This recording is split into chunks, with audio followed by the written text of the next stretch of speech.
Hey guys, this is Jason Creel and you're watching The Lawn Care Life.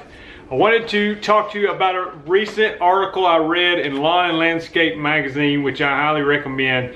And this article actually was very eye-opening to me. I'm going to talk about it in this video. Stay tuned. I wanted to inform you about the link in the description of Jobber Academy. I've done some videos for Jobber Academy. I've been interviewed by Jobber Academy. There's some resources on there. There's a lot of good resources on the internet for lawn care business owner, and Jobber Academy is one of those, so check it out in the description.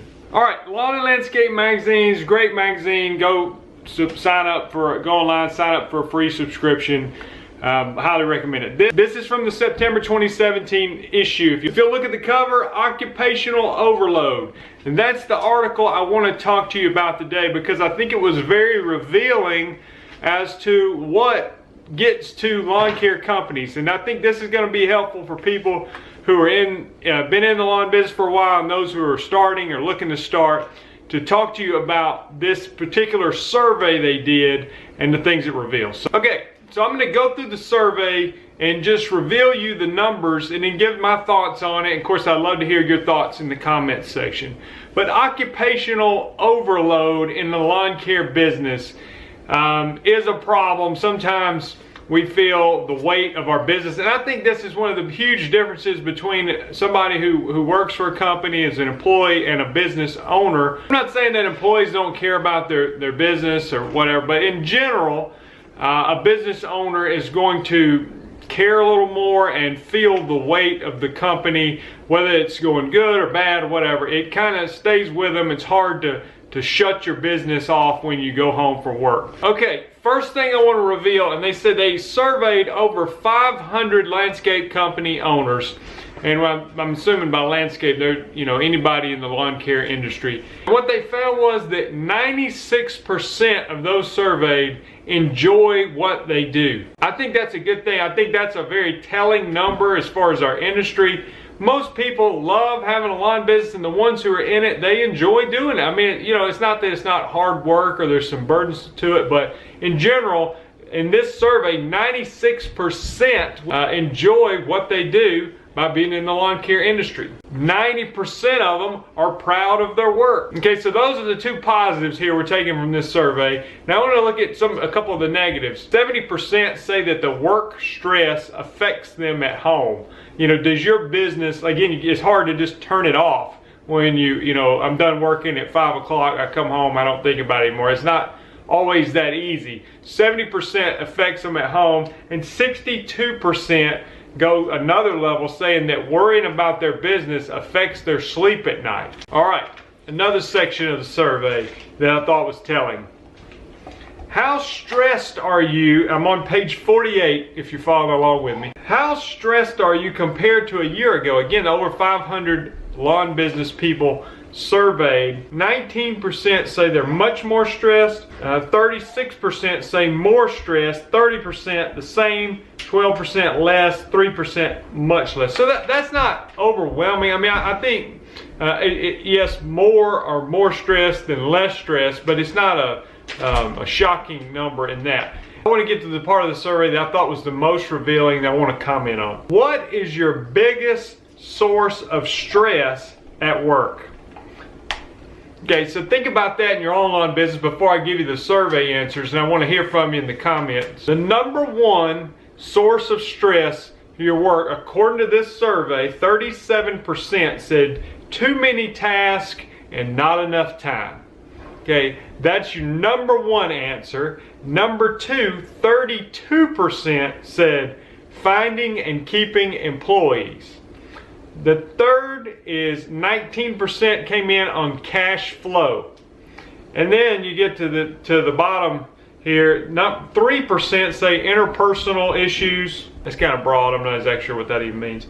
2% say finding and keeping customers, and 7% say other. Okay, let's talk about these. One, I want to start in the back here and say finding and keeping customers. I thought that was very revealing that 2% say that the biggest issue in their lawn business is finding and keeping customers.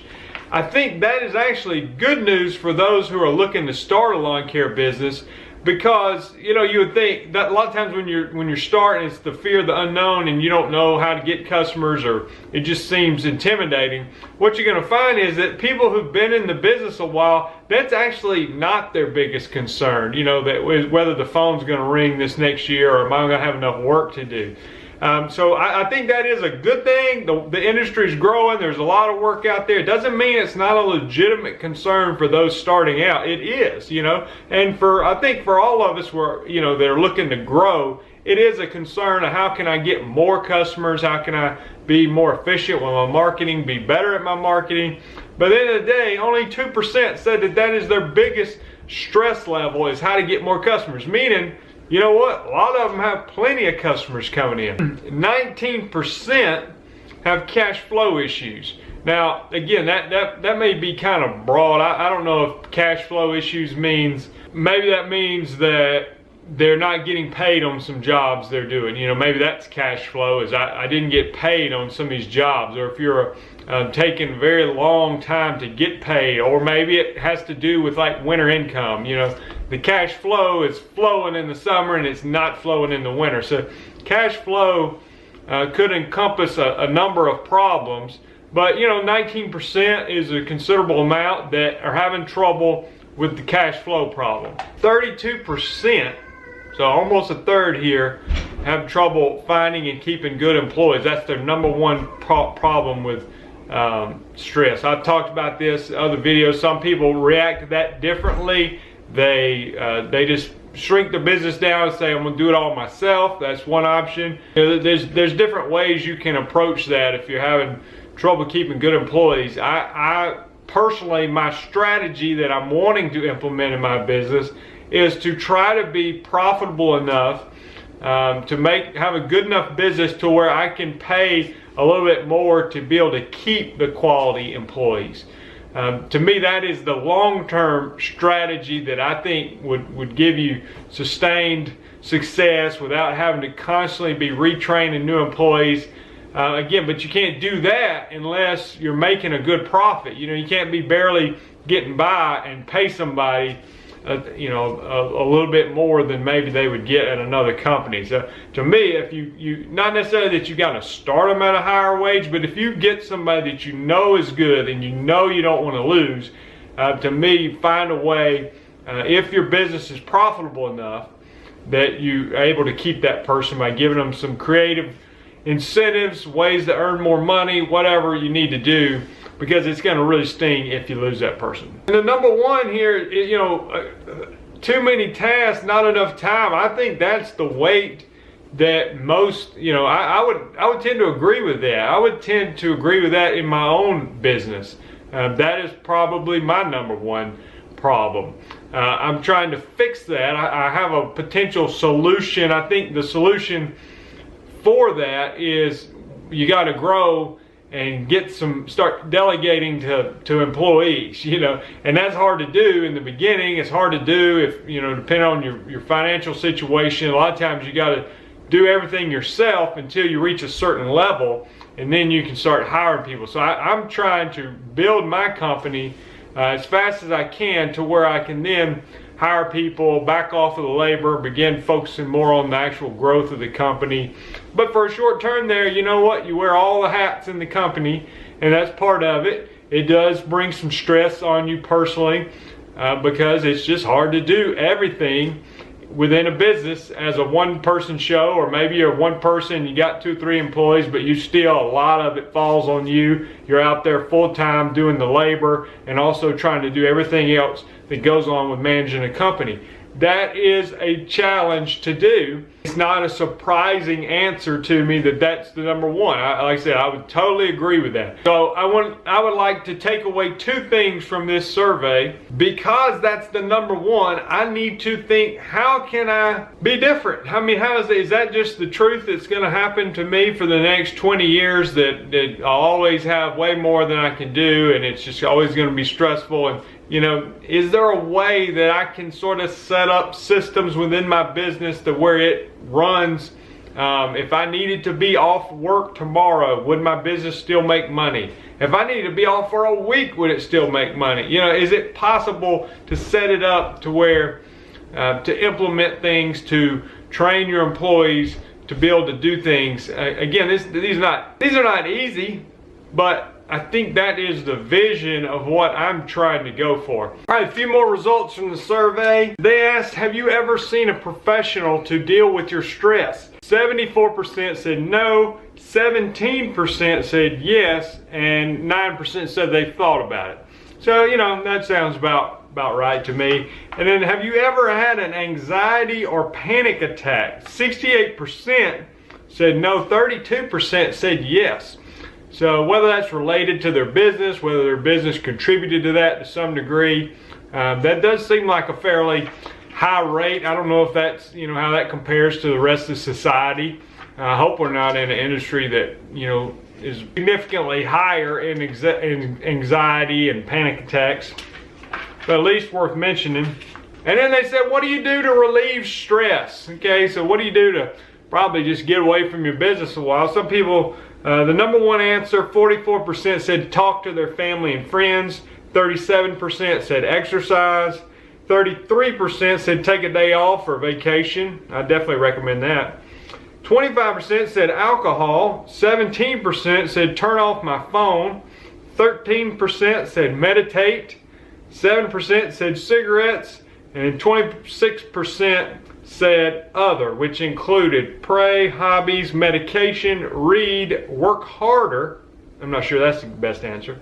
Hunting and fishing, or go to the gun range. So, you know, it's a lot of hobbies involved in there. What do people do to relieve stress? A lot of strategies. I'm not here to necessarily comment on which ones are the best or worst, but I thought it was worth mentioning what causes stress in our industry, how do people deal with stress, and what level is the stress affecting you personally and in your home.